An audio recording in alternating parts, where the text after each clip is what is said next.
ఎన్నికలు సమీపిస్తున్న తరుణంలో ఉమ్మడి తూర్పుగోదావరి జిల్లాలో ఆత్మీయ సమావేశాలు రాజకీయ రంగు పులుముకుంటున్నాయి. ఏటా జనవరి 1న ఇలాంటి సమావేశాలు సాధారణంగా జరుగుతూనే ఉంటాయి. కానీ ఈ ఏడాది జరుగుతున్న ఆత్మీయ సమావేశాలు రాజకీయాలకు వేదికగా మారాయి.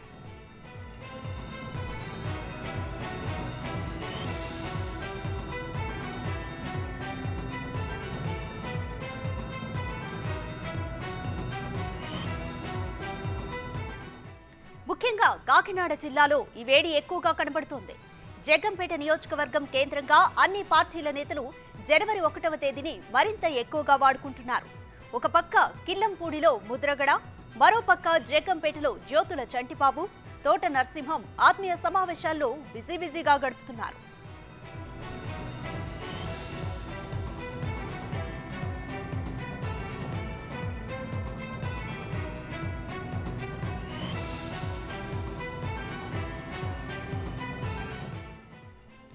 సీటు లేక ఒకరు, సీటు వచ్చి ఒకరు, సీటు కోసం ఆశిస్తూ మరొకరు, ఇలా రకరకాల కోణాల్లో పావులు కదుపుతున్నారు.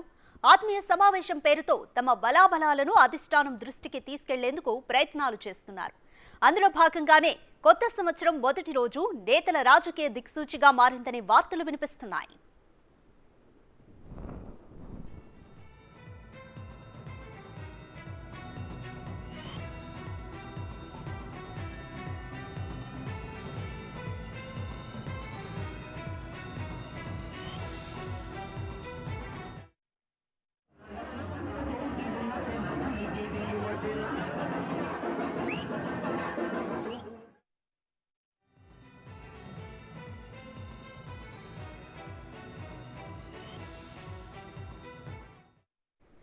ఎన్నికలు సమీపిస్తున్న తరుణంలో ఉమ్మడి తూర్పుగోదావరి జిల్లాలో ఆత్మీయ సమావేశాలు రాజకీయ రంగు పులుముకుంటున్నాయి.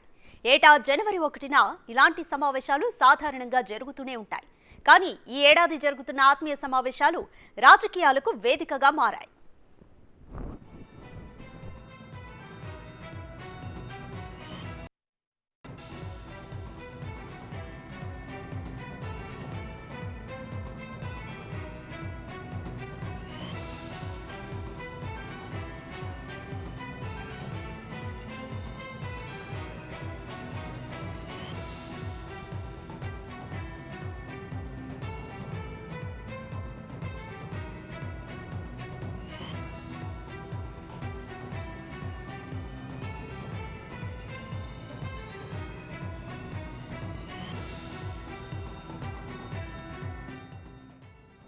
ముఖ్యంగా కాకినాడ జిల్లాలో ఈ వేడి ఎక్కువగా కనబడుతోంది. జగ్గంపేట నియోజకవర్గం కేంద్రంగా అన్ని పార్టీల నేతలు జనవరి 1వ తేదీని మరింత ఎక్కువగా వాడుకుంటున్నారు.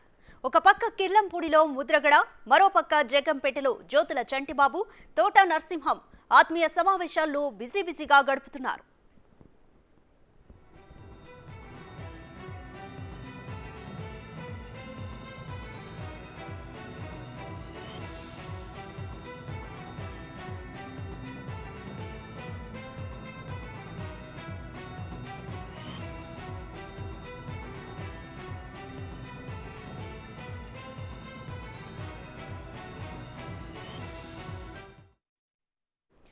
రైట్, నేతల ఆత్మీయ సమావేశాలకు సంబంధించి కంప్లీట్ డీటెయిల్స్ మా ప్రతినిధి రాజేష్ అందిస్తారు. రాధిక, తూర్పుగోదావరి జిల్లాలో ఆత్మీయ సమావేశాలు రాజకీయ రంగు పులుముకున్నాయని చెప్పాలి. మొత్తం మీద ప్రతి ఏడాది కూడా జనవరి 1వ తేదీన ఆత్మీయ సమావేశాలు జరుగుతూనే ఉంటాయి. అన్ని పార్టీలకు సంబంధించి కూడా రాజకీయ సమావేశాలు కొనసాగుతూనే ఉంటాయి. ఈ నేపథ్యంలో ఈ సంవత్సరం కూడా ఆత్మీయ సమావేశం ప్రారంభమైంది. అయితే ఎన్నికలు సమీపిస్తున్న నేపథ్యంలో అన్ని పార్టీలు కూడా ఈసారి ఆత్మీయ రాజకీయ రంగు పులిమని చెప్పాలి. ఎందుకంటే ఈ విషయం జగ్గంపేటలో చాలా స్పష్టంగా అర్థమవుతుంది.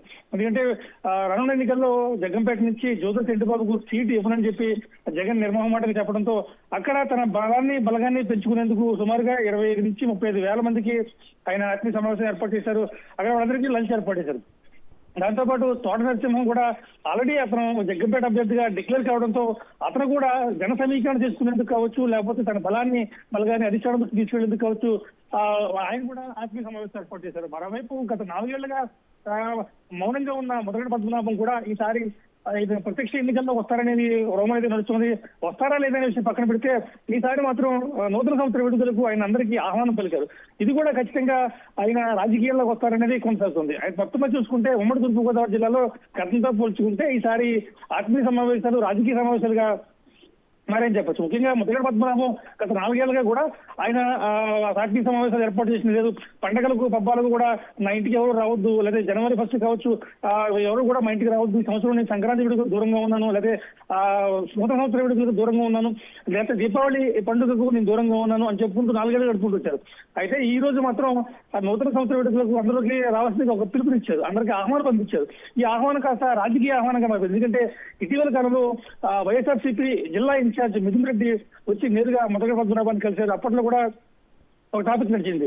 ఆ ముద్రగడ పద్మనాభ కుటుంబం నుంచి ఎవరో ఒకళ్ళు రాజకీయాలకు రావాలని చెప్పి మిథున్ రెడ్డి కోరినట్టుగా జరుగుతుంది. ముద్రగడ పద్మనాభాన్ని కాకినాడ ఎంపీగా పంపించాలి, ఎందుకంటే కాకినాడ ఎంపీగా ఉన్న వంగ గీత ప్రస్తుతం ఆమెను పిఠాపురం వైపు నుంచి అసెంబ్లీకి పోటీ చేయించాల్సిందిగా వైసీపీ అధిష్టానం నిర్ణయించినట్టుగా వాస్తవవుతున్నాయి. ఈ నేపథ్యంలో ఖచ్చితంగా ముద్రగడ పద్మనాభాన్ని కాకినాడ పంపాలని చూశారు. ఒకవేళ ముద్రగడ పద్మనాభం కానీ ఆయన రాజకీయాల్లో వచ్చే ఆలోచన లేదు, దూరంగా ఉంటానంటే ఇంకా ఆయన కుమారుడు చల్లారావు ఉన్నారు. ఆయన్ని పెద్దాపురం కావచ్చు, పచ్చిపాడు కానీ, జగ్గంపేట ఈ 3 నియోజకవర్గాల్లో ఆయన ఏం కోరుకుంటే అది ఇచ్చేలా ప్లాన్ చేశారు. ఇందులో భాగంగానే ముద్రగడ పద్మనాభం ఈ రోజు ఆత్మీయ సమావేశాలు ఏర్పాటు చేశారా ఇవ్వదు. జగ్గంపేటకు వచ్చేసరికి చెడ్డుబాబు అతను సీట్ ఇవ్వలేదు కాబట్టి అతను కూడా నా బలం ఏంటో అంటే ఇంకా సీటు ఇవ్వలేదు విషయం ఖరారు కాదు కాబట్టి నా బలం ఏంటో అధికంగా తెలియాలి అనే విధంగా ఆయన పెట్టారని చెప్పాలా. ఒక తోట నరసింహం చూసుకుంటే ఆయన కూడా నాకు మీరు సీట్ ఇచ్చారు, నా బలం ఇది, నా బలగం ఇది అని ఒకసారి మీరేమి ఆందోళన చెందాల్సిన అవసరం లేదు, ఖచ్చితంగా ఇక్కడి నుంచి గెలిచి వస్తాను అనే సమాచారాన్ని అధికారానికి ఇవ్వదలుచుకున్నారా. అలాగే రకరకాలు కూడా మొత్తం మీద జిల్లా వ్యాప్తంగా జరుగుతున్న అన్ని పార్టీలకు సంబంధించి రాజకీయ సమస్యలన్నీ కూడా రాజకీయ సమావేశం ఈ జనవరి 1వ తేదీ జరుగుతున్న ఆత్మీయ సమావేశం రాజకీయ నేతలకు అందరూ కూడా దిక్సూచి సమావేశాలుగా జరుగుతున్నాయి. ఎందుకంటే భవిష్యత్తులో తమ ఉదికిన చాటుకునేందుకు ఈ రకమైన ఆత్మీయ సమావేశాలు ఏర్పాటు చేసినట్టు తెలుస్తుంది. ఇది ఇక్కడ తాజా పరిస్థితి. రైట్ రాజేష్, ప్రతి జనవరి 1న ఈ ఆత్మీయ సమావేశాలు సాధారణంగా జరిగేవి అయినా ఈసారి స్పెషల్గా అని చెప్పుకోవచ్చు. అలాగే నేతలు తమ బల ప్రదర్శనకు వీటిని వాడుకుంటున్నారనుకోవచ్చా, ఏమనుకోవచ్చు? బల ప్రదర్శన చూపించి అదే చెప్పాలి. ఎందుకంటే ప్రతి సంవత్సరం కూడా ఆత్మీయ సమావేశాలు జరుగుతాయి. ఒక 5,000 మంది 10,000 మంది ఆత్మీయ సమావేశాలు ఏర్పాటు చేశారు. వాళ్ళు కూడా లాస్ట్ మినిట్ లో వచ్చి భోజన సమయానికి వచ్చి నేతలు వచ్చి కొంతమంది పలకరించి వెళ్ళిపోయే పరిస్థితి ఉంది. కానీ ఈసారి సమావేశాలు మాత్రం గత 3 రోజులుగా వాటికి సంబంధించిన ఏర్పాట్లు కానీ అక్కడ వంటలు కానీ అన్ని డిఫరెంట్ గా ఉండాలి, భారీ జన సేకరణ జరగాలి అనేది నాయకులు కాదు. అంటే ఇప్పుడు చూసుకుంటే జ్యోతుల చంటిబాబు జగ్గంపేట కాన్స్టిట్యున్సీ పెడుతున్న ఆత్మీయ సమావేశంలో ఈ రోజు మధ్యాహ్నం నాన్ వెజ్ 2-3 రకాల నాన్ వెజ్లతో పాటు ప్రతి ఏటా 10-15 వేల మంది భోజనాలు పెడితే ఈ సంవత్సరం 25 నుంచి 30,000 మంది పైగా రావాలని చెప్పి ఆయన అంచనా అంతా కూడా ఆ ప్రయత్నం చేస్తుంది. మొత్తం 30,000 మందిని కూడా సుమారుగా అక్కడ సేకరించేలా ప్రయత్నం జరుగుతుంది.